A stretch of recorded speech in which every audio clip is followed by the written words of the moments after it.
How to turn off Gemini on Android. Hey everyone, welcome back to the channel. In today's video, I'm going to show you how you can turn off Gemini on Android. So now without further ado, let's get started. So first thing first, open the Google app on your phone and make sure that you're logged in to your account. And now here, once you are inside the app, just tap on the profile icon shown in the top right corner of the screen. And now from here, you simply have to scroll down and tap on settings. And now here in this section, just tap on Gemini, and here inside the Gemini settings, there you'll see the option labeled as digital assistance from Google. So simply tap on it. And now here you'll see that Gemini is currently being selected. So to turn it off, simply switch to Google Assistant.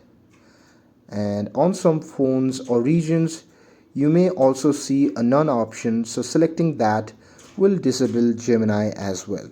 And here, once you switch to Google Assistant, the Gemini has been disabled on Android. And that's it. With this, if you found this video helpful, then don't forget to like, share and subscribe to get updated for more videos. Thanks for watching, and I'll see you in the next video.